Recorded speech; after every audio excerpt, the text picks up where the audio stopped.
Hey everybody, we're here at Denny's here. I just finished my route. We're in Canada now. And, You okay? Someone watch it? oh no, I'm good. Good? Yeah.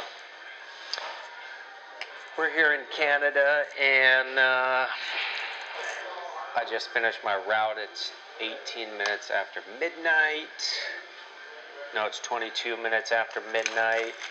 I got a tasty breakfast here. That's 2 eggs, sunny side up, hash browns, and some sausage links. Already had one. It's 4 sausage links. And we're going to start off at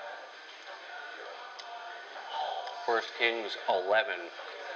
We're going to start talking about the downfall of King Solomon now. Solomon's many wives. Alright. So now King Solomon loved many foreign women besides Pharaoh's daughter. He married women from Moab, Ammon, Edom, Sidon, and from among the Hittites. The Hittites. That makes me think that, because I'm pretty sure Uriah was a Hittite.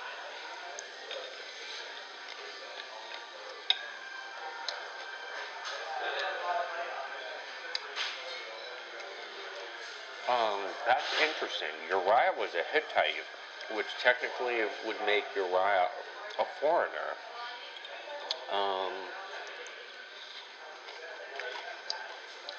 I never thought that, but that's very interesting. Alright.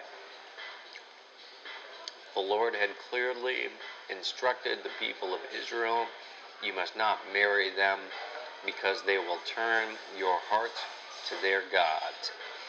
Yet Solomon insisted on loving them anyway. He had 700 wives of royal birth.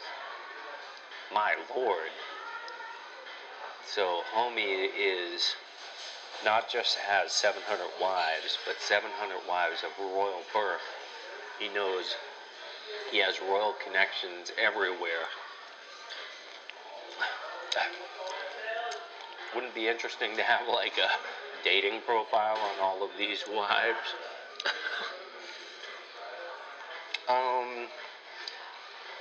And then 300 concubines. I mean, profiles on all these women. That's just crazy, though. And I think it's easy for us these days to like deride Solomon, but let's just keep this 100%. Like, as men these days, with pornography, we put to shame anything Solomon ever experienced. We have so much access to like seemingly unlimited sexual experiences.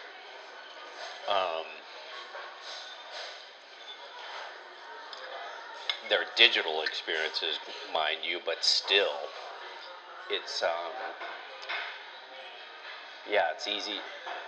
I'm not saying Solomon wasn't a disaster, because he obviously was a total disaster when it came to women. But the average man these days has a struggle with some type of online temptation that sort of dwarfs, in my opinion, anything that Solomon experienced. And of course, Solomon experienced all of that stuff in person, not online, but like still pretty wild.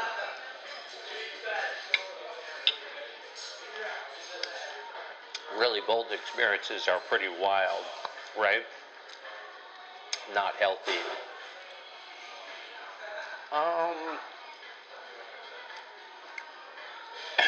And in fact, they did turn his heart away from the Lord. So that's a pretty important verse. Um,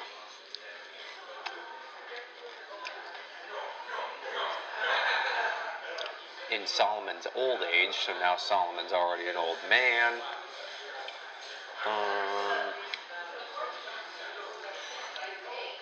They turned his heart to worship other gods instead of being completely faithful to the Lord his God.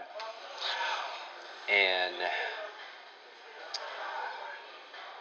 as his father David had been. So the Bible, that's also of note, even despite all of the ways that David messed up, and we know David messed up really big. The Bible is sort of putting its foot down right now and saying there was a clear distinction in David's heart of devotion towards God and Solomon's. Because the Bible is saying that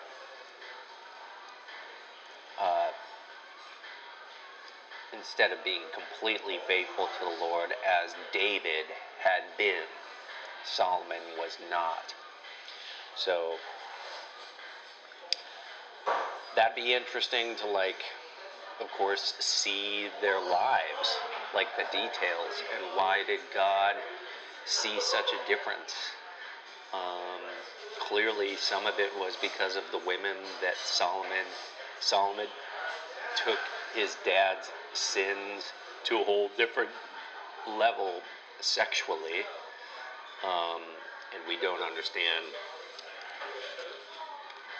that entirely, but we know that 700 wives was part of that situation, foreign wives, and 300 concubines. We know that was a part of the picture. Alright. So, not as David's heart has been totally devoted to God. Verse 5, Solomon worshipped Ashtoreth, the goddess of the Sidonians, and Moloch, the detestable god of the Ammonites.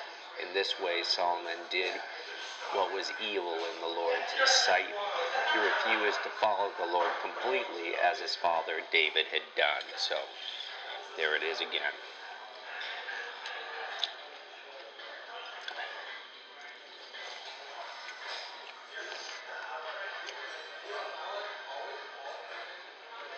Alright, so on the Mount of Olives,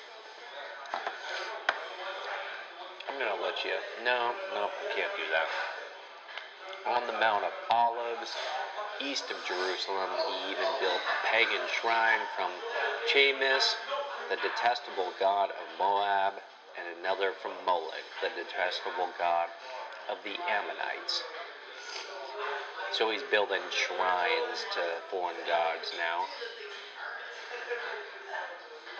Solomon built such shrines for all of his foreign wives to use for burning incense and sacrificing to their gods.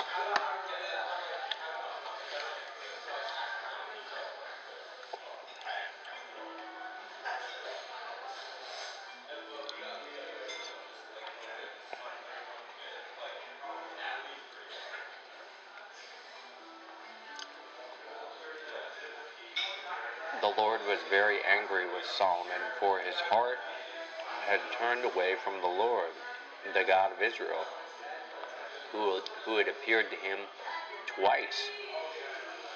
He had warned Solomon specifically about worshiping other gods, but Solomon did not listen to the Lord's command.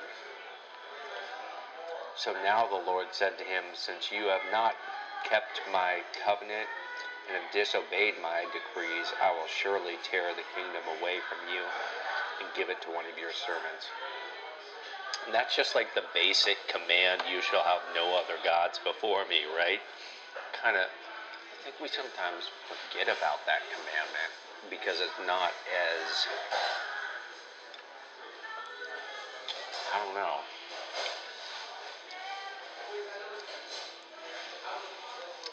Thou shalt not kill, thou shalt not steal. I think those are like probably the two that we think about the most when we think about God's commandments. thou shalt not commit adultery, right? I'm not saying that thou shalt have no other gods before me isn't well known, because it is, but for whatever reason it doesn't pop on my mind. Maybe that's a bad reflection on me more than on how society sees it.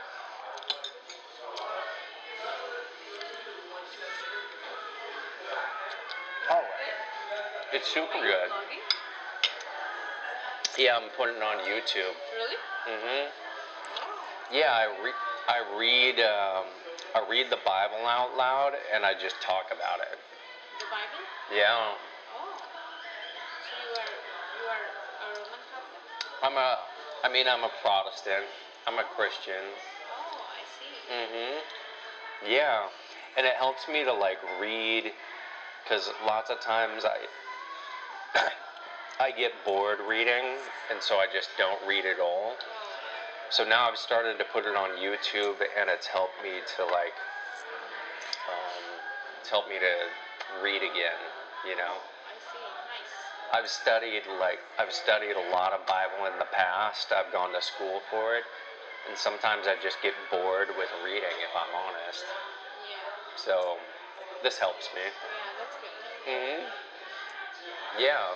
Yeah, keep reading. Yeah, I will.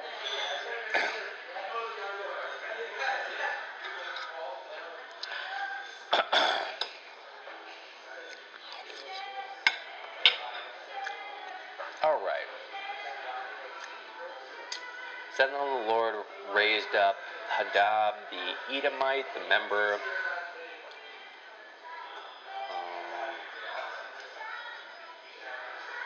Oh yeah.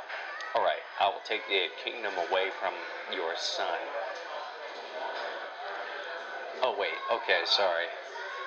Give it to one of your servants, but for the sake of your father, David, I will not do this while you are still alive. I will take the kingdom away from your son, and even so, I will not take away the entire kingdom. I will let him be king of one tribe for the sake of my servant David. One tribe. Interesting. And for the sake of Jerusalem, my chosen city. Solomon's adversaries, then, this is this section, Solomon's adversaries. Then the Lord raised up Hadad the Edomite, a member of Edom's royal family, to be Solomon's adversary. Years before David had defeated Edom, Joab, his army commander, had stayed to bury some of the Israelite soldiers who had died in battle. While there, they killed every male in Edom. Joab and the army of Israel had stayed there for 6 months, killing them. Whoa. Barbaric, man. Joab was hardcore.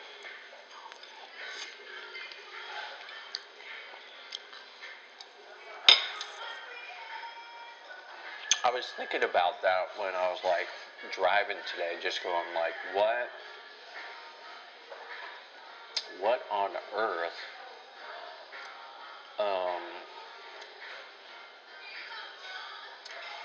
like, it seems like Solomon would experience some afterburn of David's kingdom, kind of the good and the bad and the ugly, and it looks like, I was like, it seems unrealistic that he wouldn't experience some blowback from maybe some mistakes that David or Joab had made, and it seems like maybe we're experiencing some of that. We're seeing some of that right now. Alright, so, but Hadad and a few of his father's royal officials escaped and headed for Egypt. Hadad was just a boy at the time. They set out from Madon and went to Paran, where others joined them, and they traveled to Egypt and went to Pharaoh, who gave them a home. food and some land. Pharaoh grew very fond of Hadad, and he gave him his wife's sister in marriage, the sister of Queen Taphanes. She bore him a son named Genobath, and Taphanes raised him in Pharaoh's palace among Pharaoh's own sons. When the news reached Hadad in Egypt that David and his commander Joab were both dead, he said to Pharaoh, "Let me return to my own country." "Why?" Pharaoh asked. "What do you lack here that makes you want to go home?" "Nothing," he replied, "but even so, please let me return home." God also raised up Rezon, son of Eliadad, Solomon's adversary. Rezon had fled from his master and King Hadadezer of Zobah, and had become the leader of a gang of rebels. After David conquered Hadadezer and Rezon, and his men fled to Damascus, where he became king. Rezon was Israel's bitter adversary for the rest of Solomon's reign, and he made trouble just as Hadad did. Rezon hated Israel intensely and continued to reign in Aram. Jeroboam's rebels against Solomon. Another rebel leader was Jeroboam, son of Nebat, one of Solomon's own officials. He came from the town of Zeradah in Ephraim, and his mother was Zerah, a widow. This is the story behind his rebellion. Solomon was rebuilding the supporting terraces and repairing the walls of the city of his father David. Jeroboam was a very capable young man, and when Solomon saw how industrious he was, he put him in charge of labor force for the tribes of Ephraim and Manasseh, the descendants of Joseph. One day, as Jeroboam was leaving Jerusalem, the prophet Ahijah from Shiloh met him along the way. Ahijah was wearing a new cloak. The two of them were alone in the field, and Ahijah took hold of the new cloak. You know this is going to be bad, right?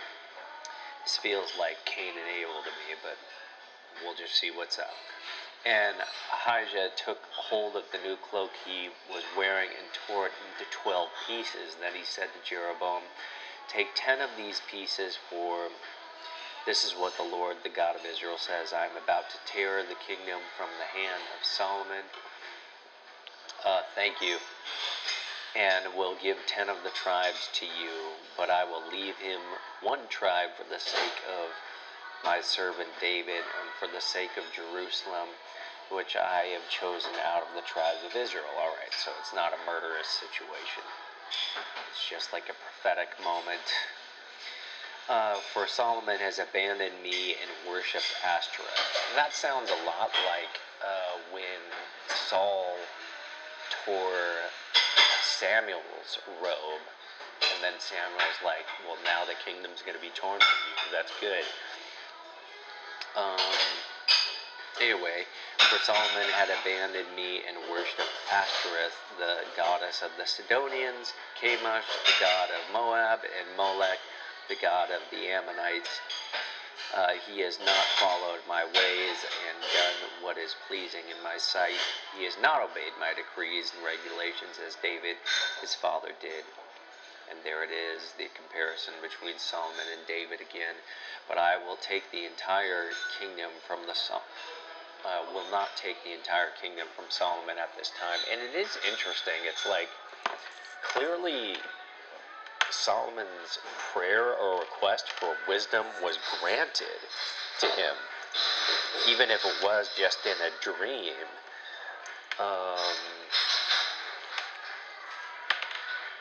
So a question that I always wonder, and only God would be able to answer this, but I still ask it. I just go, why does it seem as if Solomon's request for wisdom wasn't enough to keep him from straying in this really clear way where, you know, he didn't do as well as David, clearly.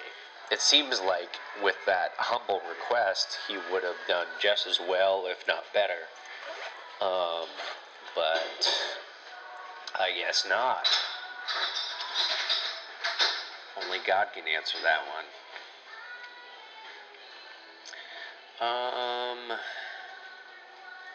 Let's see.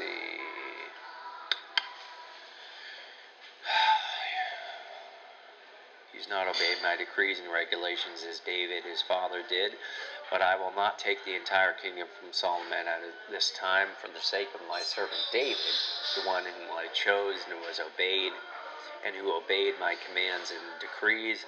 I will keep Solomon as leader for the rest of his life, but I will take the kingdom away from his son and give 10 of the tribes to you. His son will have 1 tribe, so that the descendants of David, my servant, will continue to reign, shining like a lamp in Jerusalem. His son will have 1 tribe. So which tribe is it?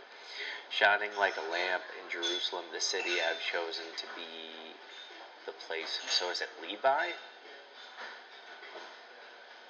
I don't know if it's made it clear yet. Maybe I just forgot, because I space out sometimes while I'm reading.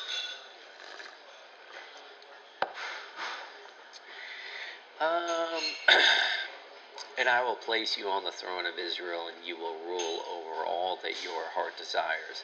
If you listen to what I tell you and follow my ways and do whatever I consider to be right, and if you obey my decrees and commands as my servant David did, then I will always be with you. I will establish an enduring dynasty for you as I did for David.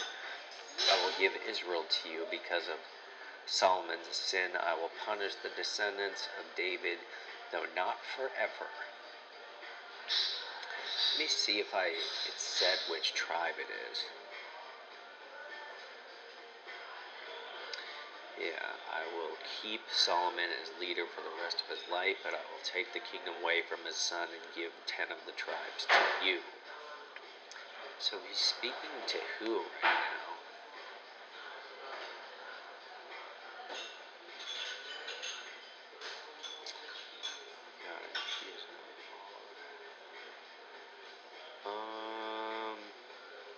So he's saying this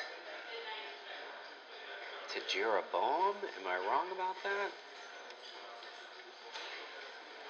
So Jeroboam is the son of Solomon, and then Solomon tried to kill Jeroboam, but he fled to King Shishak of Egypt and stayed there until Solomon died. Is Jeroboam Solomon's son?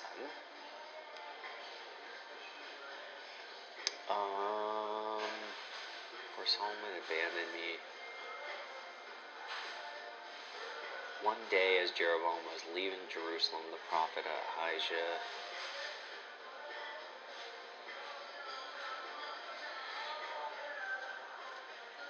this is the story behind the rebellion. Solomon is rebuilding the supports, terraces, and repairing the walls of the city of his father, David.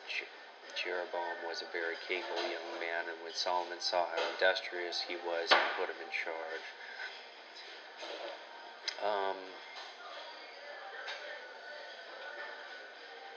Yeah, I'm right about that. Another rebel leader was Jeroboam, son of Nebat, one of Solomon's own officials. Oh, okay, so Jeroboam is an official, not a son. He's just one of Solomon's officials. And Solomon wanted to kill him, but it didn't work out. Summary of Solomon's reign. The rest of the events in Solomon's reign, including his deeds and his wisdom, are recorded in the book of the Acts of Solomon. Solomon ruled in Jerusalem over all of Israel for 40 years, which is the same amount of time David ruled, and it is also the same amount of time Solomon ruled. So it was 40, 40, and 40. Kind of interesting.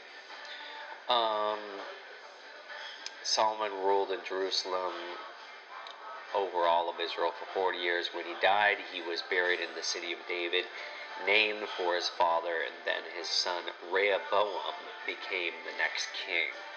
So you got Jeroboam, who is ruling over 10 tribes, I think, and was an official, one of Solomon's officials. And then you have Rehoboam, who presumably is going to be, he's going to be king over one tribe. And we're about to find out which. Alright. So this is chapter 12. The northern tribes revolted. Rehoboam went to Shechem, where all Israel had gathered to make him king. When Jeroboam, son of Nebat, heard of this, he returned from Egypt, for he had fled to Egypt to escape from King Solomon. Jeroboam's on the run.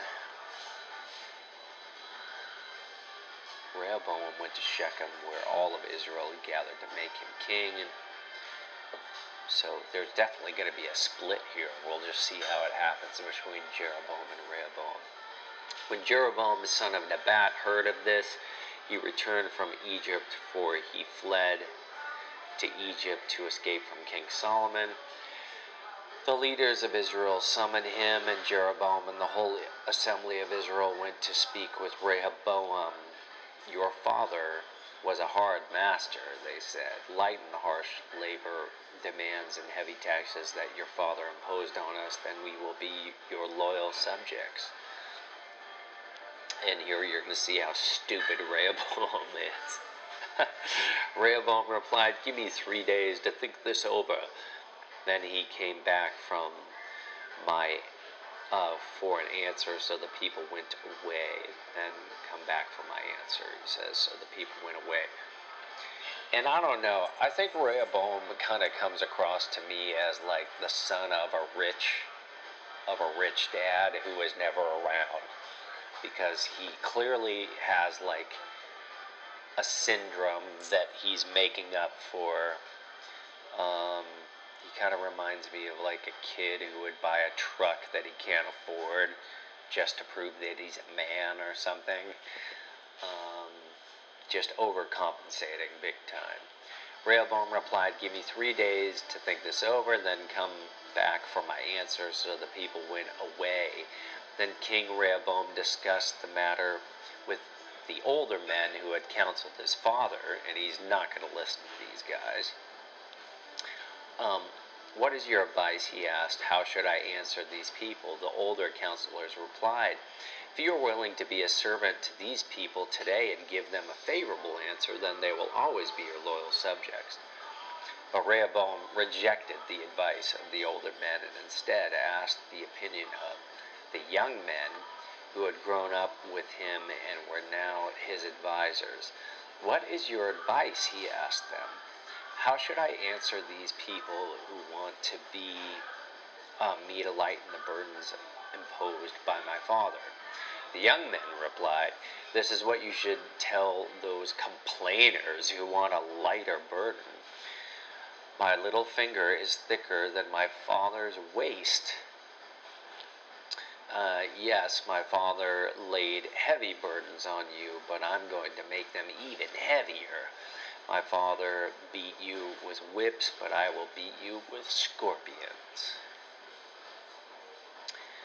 Yeah, that sounds like a rash young man if you ever heard of one, right? 3 days later, Jeroboam and all the people returned to hear Rehoboam's decision, just as the king had ordered. But Rehoboam spoke harshly to the people, for he rejected the advice of the older counselors and followed the counsel of his younger advisors. He told the people, my father laid heavy burdens on you, but I'm going to make them even heavier. My father beat you with whips, but I will beat you with scorpions. So the king paid no attention to the people. This turn of events was the will of the Lord, for it fulfilled the Lord's message to Jeroboam, son of Nebat, through the prophet Ahijah from Shiloh. When all the Israel realized that the king had refused to listen to them, they responded, "Down with the dynasty of David. We have no interest in the son of Jesse." So, talk about, like, he's already suffering the repercussions of how stupid and foolish he was. We have no interest in the son of Jesse. Back to your homes, O Israel. Look out for your own house, O David. So the people of Israel returned home. Rehoboam continued to rule over the Israelites who lived in the towns of Judah.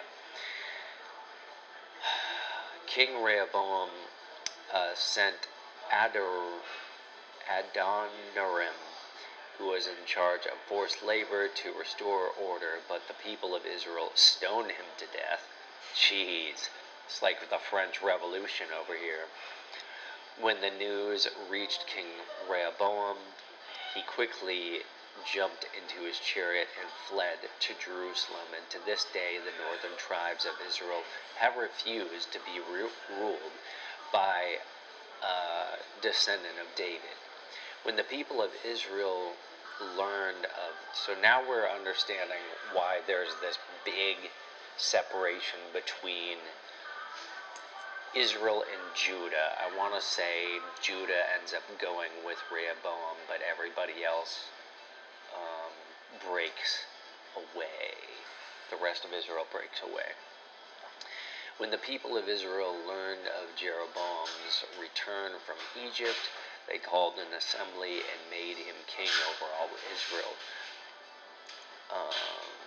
So Jeroboam is now king of Israel. So only the tribe of Judah remained loyal to the family of David. There you have it. So Judah is the only one being faithful to David's line. Shimei's prophecy. When Rehoboam arrived at Jerusalem, he mobilized the men of Judah and the tribe of Benjamin.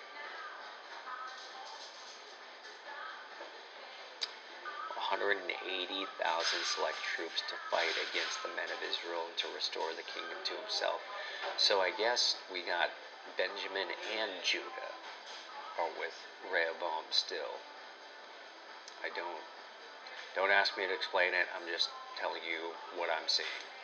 But God said to Shimei, the man of God, "Say to Rehoboam, son of the king of Judah, and to all the people of Judah and Benjamin, and to the rest of the people, this is what the Lord says: do not fight against your relatives, the Israelites. Go back home, for what has happened is my doing." So they obeyed the message of the Lord and went home as the Lord had commanded. Alright, so you see the Benjamites are not following Rehoboam's lead here. Alright, Jeroboam then built up the city of Shechem in the hill country of Ephraim, and it became his capital. Later he went and built up the town of Peniel, and Jeroboam thought to himself, "Unless I am careful, the kingdom will return to the dynasty of David." When these people go to Jerusalem to offer sacrifices at the temple of the Lord, they will again give their allegiance to King Rehoboam of Judah, and they will kill me and make him their king instead. So we see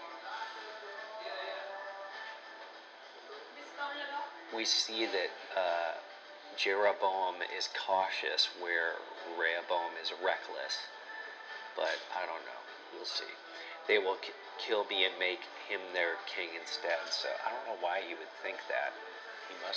He must understand that Jeroboam, or that Rehoboam, was a total jackass, but maybe he's not so smart either. So on the advice of his counselors, the king made 2 golden calves. He said to the people, "It is too much trouble for you to worship in Jerusalem. Look, Israel, these are the gods who brought you up out of Egypt." whoa. He placed these calves in Bethel and in Dan at either end of his kingdom, but this became a great sin, for the people worshipped the idols, traveling as far north as Dan to worship the one there. And Jeroboam also erected buildings at the pagan shrines and ordained priests from the common people, those who were not from the priestly tribe of Levi. And Jeroboam instituted a religious festival in Bethel, held on the 15th day of the 8th month, in imitation of the annual festival of shelters in Judah. There at Bethel he himself offered sacrifices to the calves he had made, and he appointed the priests for the pagan shrines he had made. So on the 15th day of the 8th month, a day that he himself had designated, Jeroboam offered sacrifices on the altar at Bethel, and he instituted a religious festival for Israel, and he went up to the altar to burn incense. And that's all we're going to do for today. So we see that Solomon's already dead. So Solomon's life is just, of course, his life literally was just as long as David's, more or less. But his account is much shorter in the Bible than David's account. And of course we see that God was so unimpressed with Solomon that he kind of put an end to the glory of David's lineage, not entirely, but mostly, because there's only one tribe, the tribe of Judah, that is now loyal to David's line, that being Rehoboam. And Rehoboam is a total scoundrel. He's kind of a stooge who doesn't understand how to govern well. And then even the split, the rest of the tribes go with this former official of Solomon's kingdom, but even he is a total moron. And he constructs false gods because he doesn't know how to lead either. So Israel is already in disarray after two quick reigns that were relatively successful, David and Solomon. And now we're going to look forward to Kings 13. We have a prophet denouncing Jeroboam to look forward to, but that will be for the next reading. So, anyway, see you on the next one, guys. Have a good night.